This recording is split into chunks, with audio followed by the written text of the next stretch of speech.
So what is the current state of machine ethics? Like, where are we now?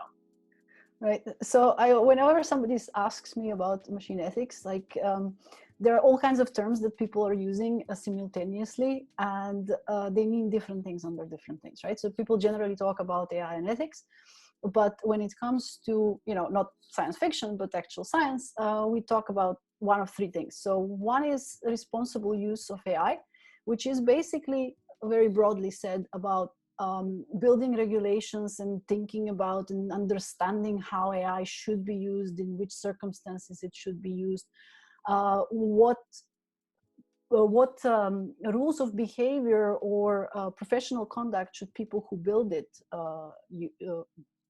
have and respect, in order to end up with something that is value sensitive, that respects the values of the society in which it is deployed and personal values of people who use it and work with it.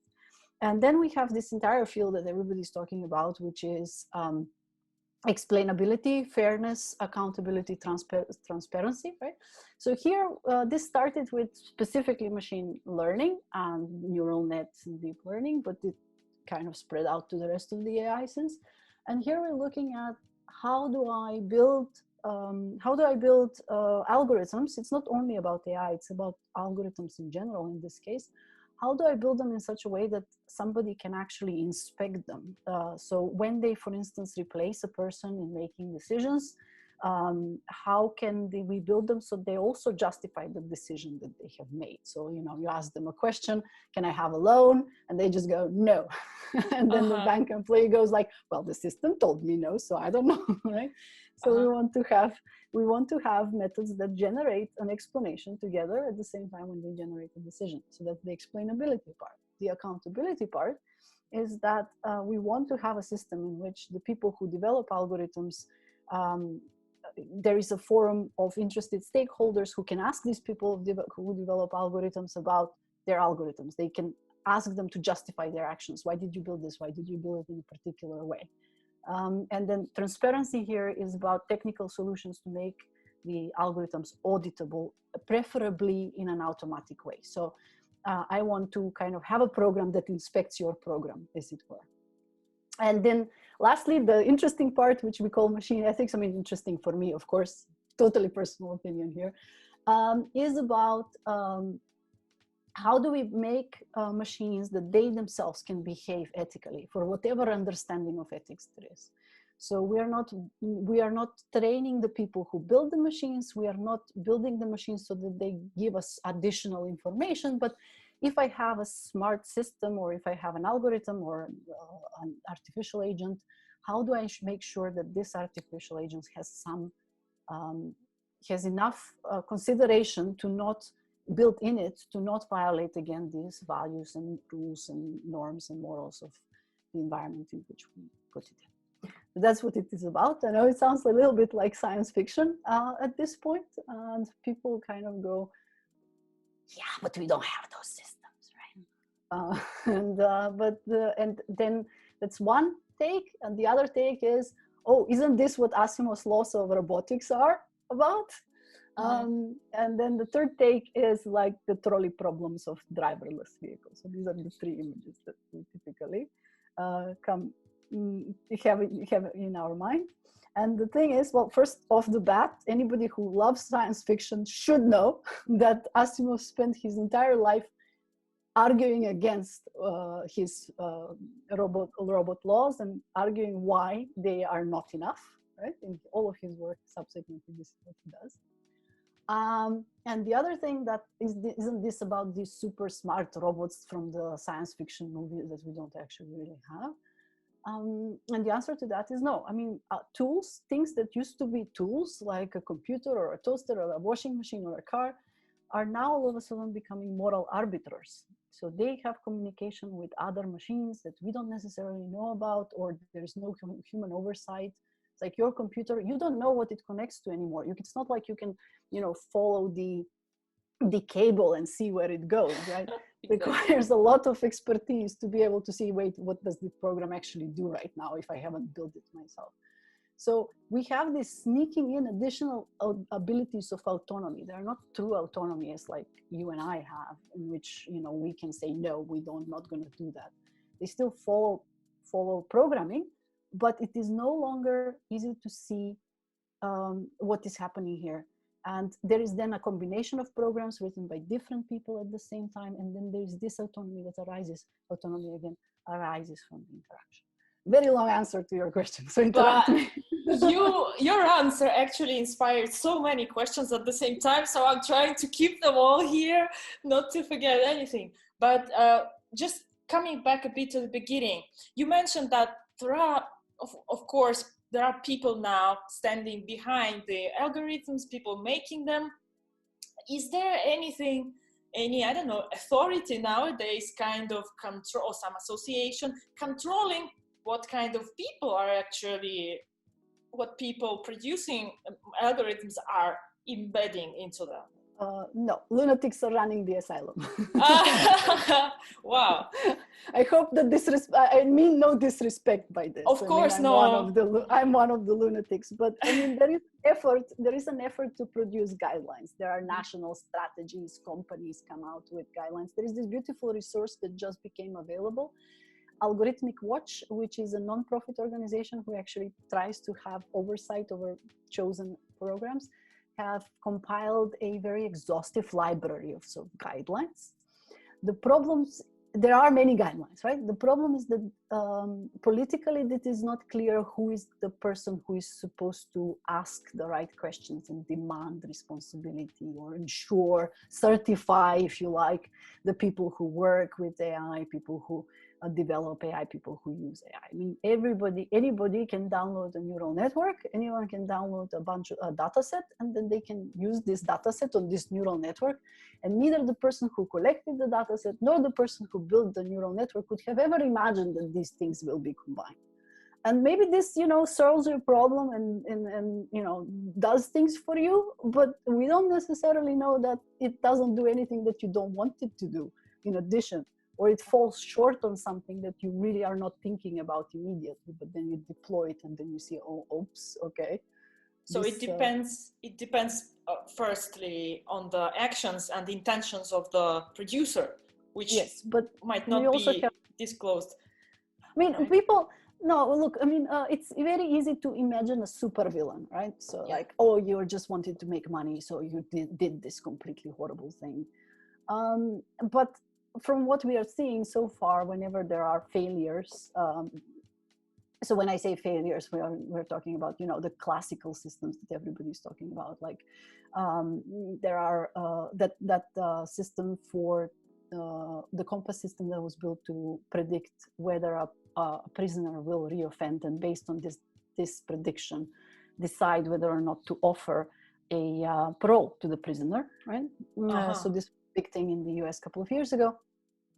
And then they found out that, I mean, I'm not going to give exact references, this is very easy to find.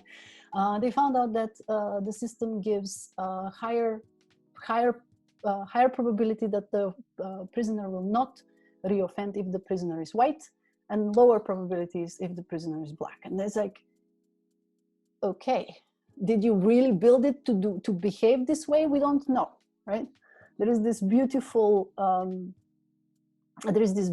paradigm, I don't know what to call it, it's called Hanlon's razor, which says, don't attribute to malice what can be explained with stupidity. And I don't mean stupidity as like you're stupid, but like we are all stupid sometimes. You focus on one thing, you're not paying attention to another thing, that type of stupid, right? And then you have all kinds of systems. So Amazon experimented with a hiring system, using a historical data series from employees that they have hired, trying to train a prediction model to see who would be a good employee in the future. They ended up with a system that recommends that that only recommends men to be hired, because historically they had only men in their positions. So things like this. I mean, there is not necessarily, right, some kind of a bad intention behind that. There is just, you're not focusing on everything that you need to focus, but then there is no like guidelines that tell you, okay, this you have to pay attention to, this you have to, every situation is very different.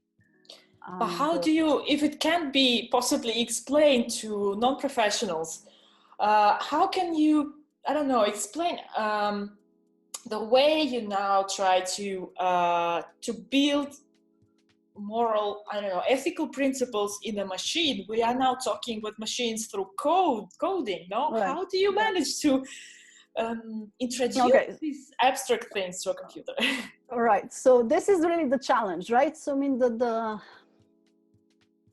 very hard problem that artificial intelligence has not solved is how do you explain these abstract concepts to a computer? So a computer can only do one thing. It can compare two pieces of a material and then tell you whether these are the same pieces of material or not. That is under the hood of all of the computers that we have. So then you have to use this basically. Okay, I have to tell you the original story, right? Originally, computer memory comes from this punch cards. So where do the punch cards come from? They come from the point in which there was an American census in the late 1800s, and they didn't manage to count and process all the information that they got from the census in time before the next census, which is every 10 years, right? So the brilliant solution here, I'm very bad with names, but of course this is again searchable. The brilliant solution was like, I will write the information as a kind of like a table on the card, and then I will have like a field for male, I will have a field for female, and if the person whose card this belongs to is a female, I will put the hole in the female. So what does that do? I can take a bunch of cards and I can very easily check if all of these are female. I will just stack them together, and if I can see through the entire stack, then these are all women. If I cannot see somewhere, I'll remove the blockage, right? And then I will actually, this takes seconds rather than, checking forever. And so in a very, very simplified way, this is what computers do. They basically take a bunch of cards and then can I see through these cards? Yes or no? And then we are trying to use this to basically simulate what is cognition.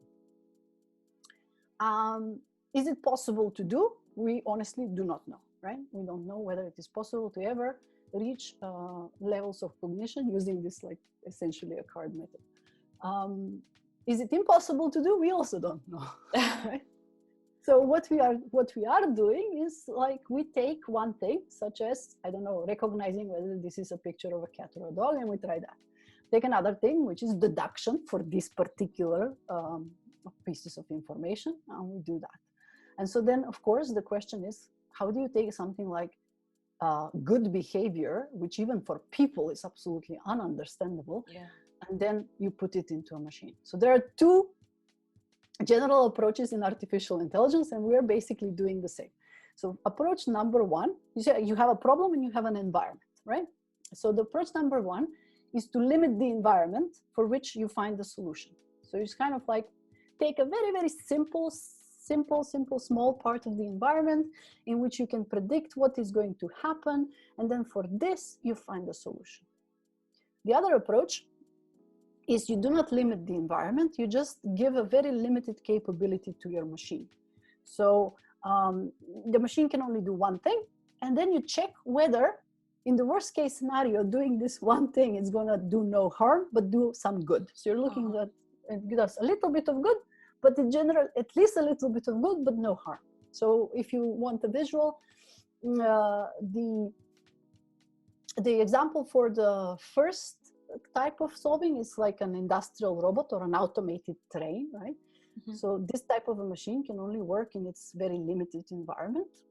If you take a train from its track for which it was programmed and put it on some other track, it's not going to work. If you take one of these very large industrial robots that assemble a car and so on, and then you put it to assemble a toaster, it's not going to work. The example of the second one is like your robotic vacuum cleaners, right? So they do one thing. I don't know if you have ever had a chance to watch this thing. No. It's just so infuriating. Like you kind of, it's a robot, right? So then you expect some intelligent behavior, and you press the button and it just goes bzz, bzz, bzz. and you have a little bit of dirt there, and it just passes through the dirt, and you go like, come back. There's dirt. Obviously, don't you see? Don't you see there is dirt? And this just like bzz, bzz, bzz. But if you don't watch it, right? If you just leave the room, press the button, leave the room, you come back, the room is clean. Mm-hmm. It doesn't do it the way a person does it, right? It just does this rotary action of the brushes. But eventually, after enough spent time, it gets the job done. So this is the second approach, right? So when it comes to ethics, it's very difficult to separate, the ethic that bleeds, which are the driverless cars in which people die and get named and so on, from the ethics that we actually need. So the example I always give, like, let's say that we are at a party and you're the party host, and I say, can you please bring me a glass? What you're very likely to do is go into the kitchen, take a new glass, or wherever you keep them, take a new glass and bring it to me. What you are not going to do is walk to another guest who is holding a glass, take it from their hand and give it, right? But if I want a server robot to do the same, I have to explicitly program them to do this. So then we would be looking for, okay, what can I program them to do so that if they continue doing it many times than a person would, the end result would be some kind of unethical behavior. Well, so this is the standard approaches, and this is what we're trying to do. A little bit of the first, like, okay, we limit this problem setting and we're just going to go into it and try to do the best we can there and see whether we can have some behavior that matters. And then there is the other.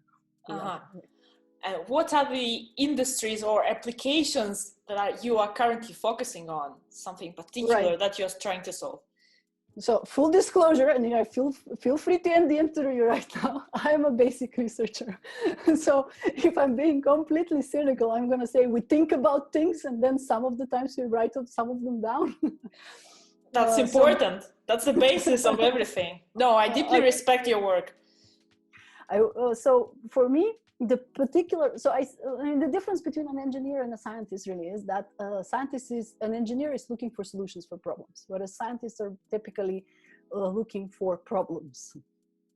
And we're trying to see where there are problems, how do they relate to other problems, how can we define them, right?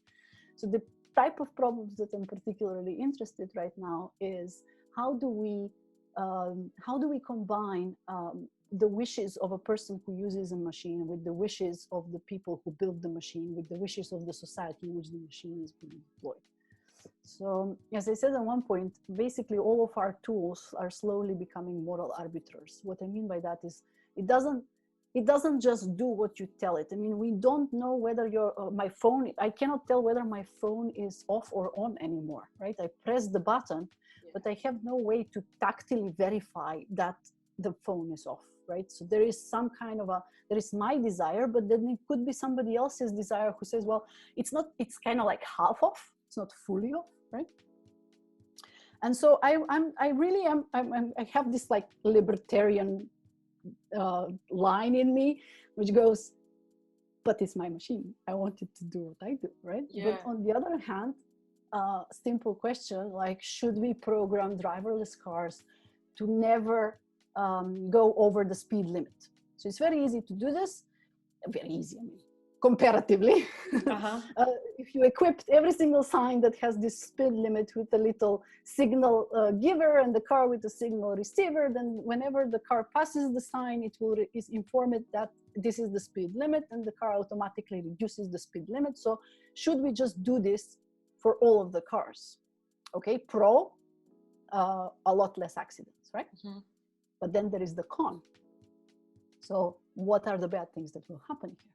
So, of course, if you think about it for a little bit, you end up with, well, sometimes on default, it should follow the speeds, but sometimes the person in the car should be allowed to be override.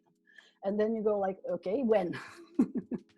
And then on the other hand, you want to give people some type of, I talk about cars because it's really most easy to visualize. That's a perfect example, yeah, please. But I mean, this holds for something like your browser, right? Your browser sends information about you to somebody, and sometimes this information is necessary and is for your own good and actually makes the experience a lot better, and sometimes it serves somebody else's purposes, right? Sometimes you need the user to keep their autonomy, their freedom, and if I want to be stupid, I should be allowed to be stupid, right? It doesn't matter that they have this machine in front of them. On the other hand, for instance, you would not want to allow people to customize the autonomous cars to always clear the parking space if there is like a bike on the parking space, to just push it aside. Mm-hmm. Like, you do not want to allow people that option, right? It's very difficult to go around and police everybody that they haven't done it. And on one hand, on the other hand, there is the burden of proof. There is a lot more lawsuits and so on. So you don't want people to be able to program their devices or their software to do bad things necessarily. So some type of norms should come from people who manufacture, and then you have some types of norms should come from the society in which you live. So certain societies different societies value different things, and nobody should have the right to, I build the machine in one society or the software in one society, I sell it to another society, and by basically implementing a preset code of rules into this machine, I'm going to impose them on and change the values of this society. Nobody would want to buy such things, right? So at the end, we come with the problem of how do we combine all of these things together? And this is the particular problem that I'm interested in. I don't have an answer, but I find it fascinating. It's like, where does the collective interest end and the interest of the individual begin, right? How do you make this decision? You obviously cannot decide in a board meeting. Somewhere it has to be done somehow dynamically, because every situation is different. You deploy software or a machine in a wild, you don't know what's going to happen, so the decision has to be made. And also it has to be made in a way that people will actually give it input. If, this classic situation, your fire alarm battery goes off at 2 a.m. and it starts beeping, right? And it's for your own good to replace the battery in the fire alarm. However, this sound is so annoying that you're just going to take a broomstick to it and say, like, just shut up, I'll deal with you tomorrow. And then tomorrow you forget.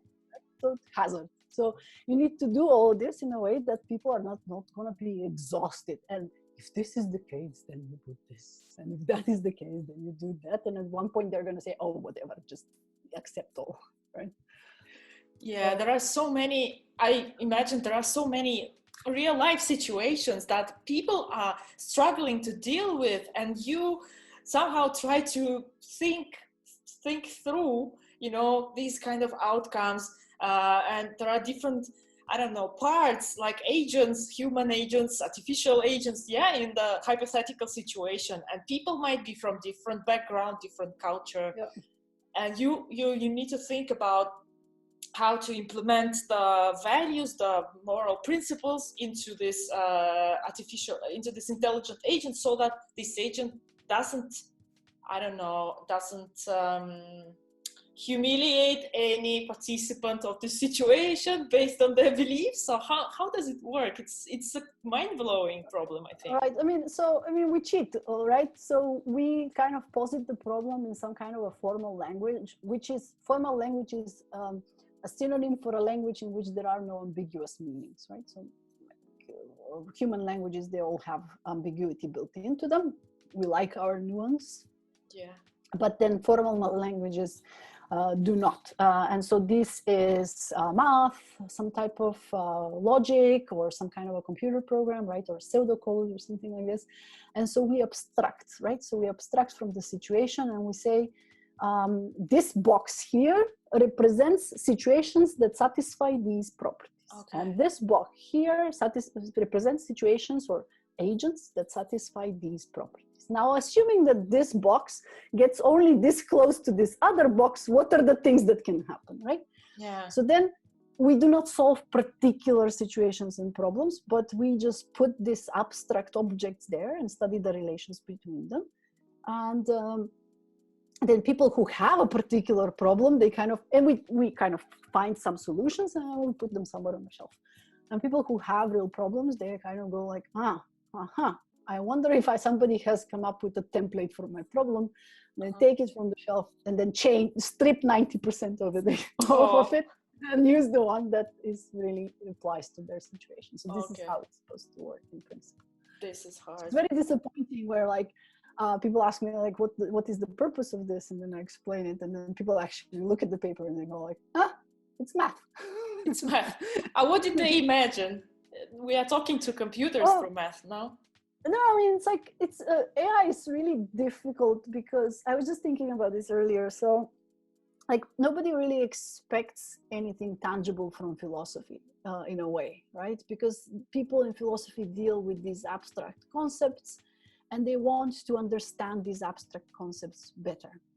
But then AI comes with this entire legacy of not only computers, but robots, right? Yeah. And everybody has this, the myth of this artificial being that is somehow more powerful in some way than a person has existed far before we have had any kind of technology.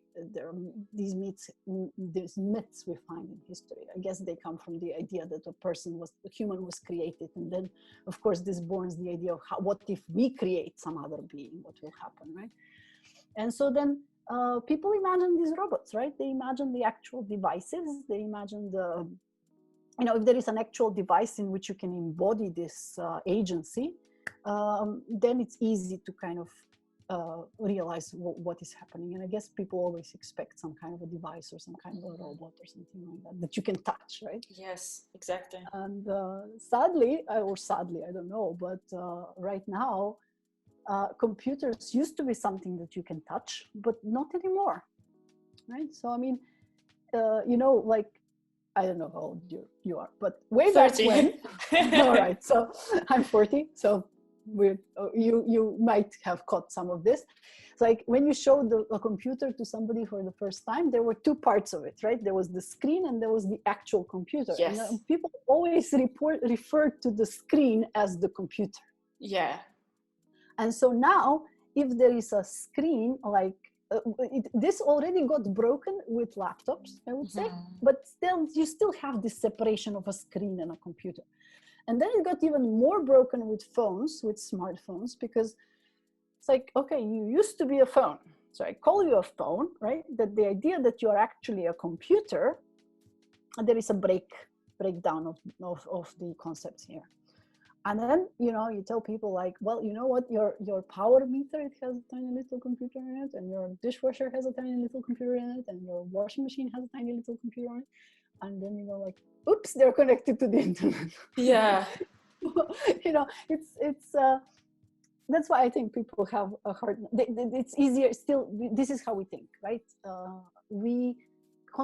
Our abstract concepts are very difficult. We train children from age 5 to deal with even before that, to deal with abstract concepts. So it's much easier to default to devices, and then it's easier to think about, okay, which devices does this work for or doesn't. But for researchers that work in academia, for example, I mean, we don't necessarily have access to a device that is produced by a particular manufacturer under proprietary code and hardware and so on. And it doesn't really matter to us so much because, again, we're trying to find out what are the interesting problems that happen here rather than. Then in order to kind of get closer to the audience in our slides, we all of the time use these actual robots and so on. So we move the letters even further. So it's our own fault to a certain extent, but yeah, that's the situation. But I wanted to go a bit, I don't know, deeper into not theory, but some concepts. And now for my audience. So one of the pioneers of the philosophy of AI, James Moore, defined 4 kinds of ethical robots, ethical, I don't know, intelligent agents, yeah? So I'd like to ask you about 3 of them. So implicit ethical agents. So they are not entirely ethical, but rather programmed to avoid unethical outcomes.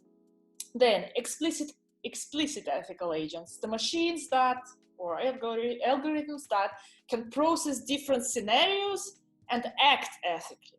And then we have ultimately full ethical agents. They contain human metaphysical features, have free will, consciousness, and intentionality. So my question is, so what stage are we at now? Implicit ethical agents, right? Ones that avoid unethical outcomes. No. So, there are some people who work on explicit ethical agents, but again, within a limited context, right? Not so. The difference is like Moore is a wonderful person. I've had the privilege of meeting him and talk to him about this, and he is so the backstory about this paper that he wrote that I know of, which everybody should read, is a beautiful short paper. Is that there was this small workshop 2006, I believe, in which people were talking about machine ethics, and he gave this brilliant talk that I was not there for, and I'll always be sorry I wasn't pre-Zoom, obviously, and in which he actually come up with this taxonomy, and people loved it so much, and they asked him to write the paper, and he wrote the paper, right? Mm-hmm. And so the basic idea behind this is that there are two ways in which you can accomplish ethical behavior. One is in which something just happens to behave ethically, and the other one is in which is something that actually can tell right from wrong, right? So this is like something that kind of happens to, so in Norway, they sell these they call them vacuum cleaner robots, which is basically a ball of fuzz. It's like just like a fuzzy ball, quite literally. And then this ball vibrates.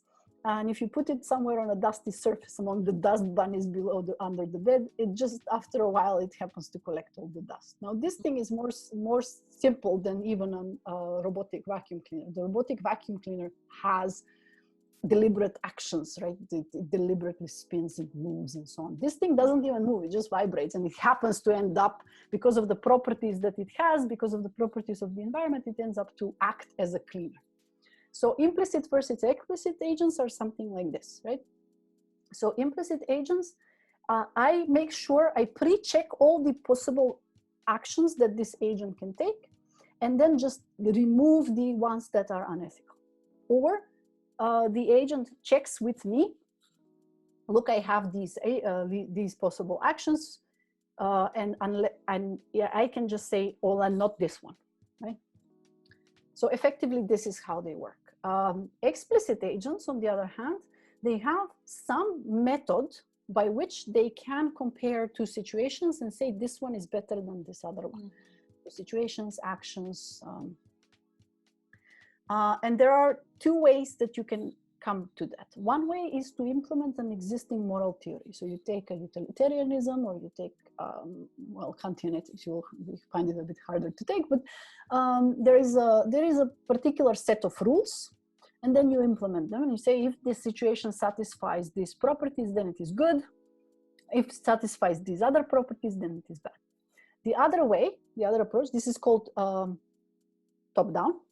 Bottom-up, you would use some kind of learning, and you will say, well, okay, here's a good example, here's a good example, here's a bad example, here's a good example, here's a bad example, and some inference then is generated to connect the good from the bad.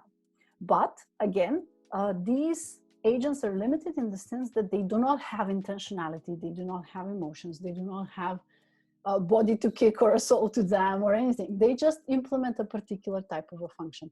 So people say, oh, but it is like some kind of a calculator. And yeah, I mean, it is some kind of a glorified calculator, but it has a little bit more ability than this fuzzball, which is the implicit agent.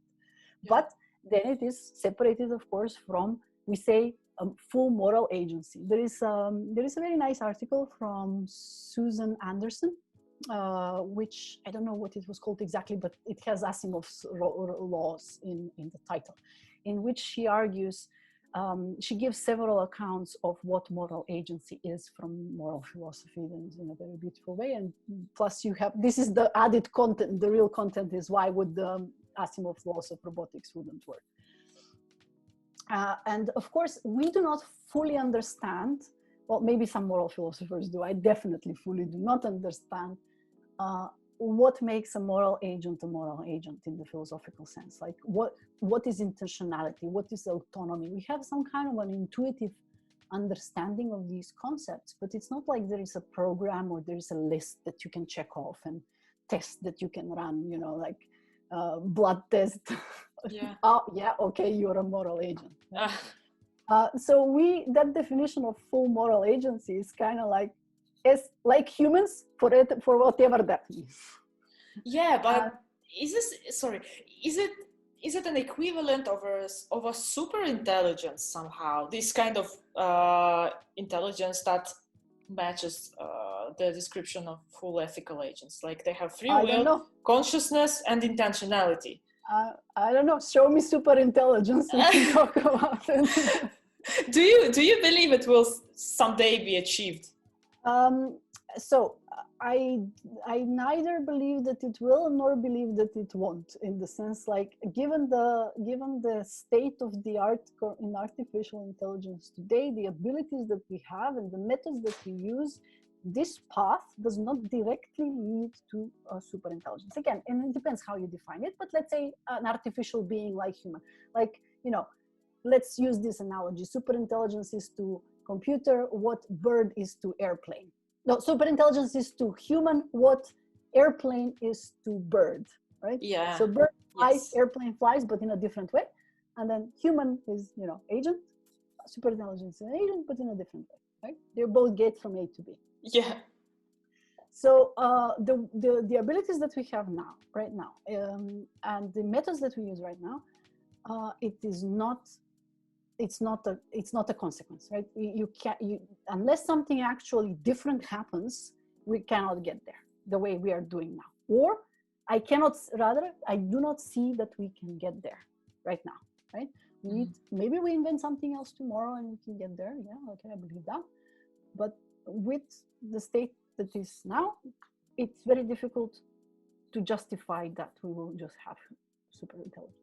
Because right now, the way we automate cognitive tasks is by separating them. So, vision is separate from object recognition, is separate from knowledge representation, is separate from interaction, is separate from, and then putting them together is not just, plug and play, right? The interaction itself is just not solved. So I don't see it, right? But then again, something can happen that we cannot see right now. And I leave that open. Like if you watch Blade Runner, the original movie, they have these humanoid robots that you need this very complex process in order to distinguish whether they're human or robot. But then Harrison Ford goes down the street to call the people on the payphone because, we could imagine super humanoid robots, but, mobile phones, no. Rodney Brooks, the famous roboticist, he has this blog that he keeps, and in it there is this essay about, I think it's called 7 Deadly Sins of Predicting AI or something like that. It's a beautiful read, I highly recommend it, in which he basically kind of goes through as to why people have these predictions and where is the fallacy of reasoning. But again, I think people 100 years ago or less, they of course couldn't seriously think about flying cars, but we are at the at the beginning of this, industry. It's happening. Well, I mean, I always like the story of alchemy, right? So alchemists wanted to transform lead into gold, right? And now we have the ability to transform lead into gold, but the price of the process does not justify the end result. So, I mean, the search of how to transform lead into gold has given very many beautiful results that we use, that they have changed life and improved life in some aspects, made it worse in other aspects, of course, no free lunch, but we can, but we don't because we don't have a reason to, right? So I can foresee a future in which we can actually build artificial beings, but then why would we? It would endanger us. Well, I don't know. I mean, then it's the other thing, right? If we are going through the process of actually giving life to a creation, who would give life to a creation without ensuring that that life is kind of part of your value system, right? When we're talking about aliens, right? At this point, why aren't we talking about what will happen if aliens come? Now that is completely, we don't know what their value system is and how they will treat us and all that stuff. So a lot of this super intelligence talk, I find like, okay, why don't you talk about aliens at this point? Because if it is completely disconnected from us, then it's alien. It's not part of our system. And people, you have children, you raise them to be the best person that they can, you give them your set of values. Of course, they may end up hating you, respecting something completely different and so on, but they're not fully separated from humanity at any point. Yes. And I expect, I mean, this is religious belief at this point, right? But I expect the same thing. If we have the ability to create such artificial intelligence beings, then we are going to create them just because we are the ones who are creating them. We cannot create them completely untethered from humanity. They will have part of humanity in them. It's very difficult to not, right? Like far more likely to, in my opinion, to have something that has your value system by accident than to have something that doesn't have your value system by accident. Yeah, but this thing will be independent, I think, if we manage to create it, and we will not be able to influence this anymore, maybe. I unfortunately do not work in this area, unfortunately, but for me, the purpose of AI is to have something to do your household chores for you. This is why I'm in the business for. And anything that is past this point, I'm like, yeah, that's cool, but let's get somebody to do the dishes and fold the laundry first, right? I'm personally in the business of let's alleviate boring tasks from people. Let's free people from boring tasks and just make life easy. Yeah, because time is money at the end, I think. If we save somebody's hour or two. It's the only resource that you really cannot compensate with, right? It's the one resource that we have and we exchange for other resources, but it's the one that is truly limited, right? Everything else is somehow you can kind of spread it out, get more of, but then time, you can't really. It's really the only truly limited resource. And then if we can claw some back, that's brilliant.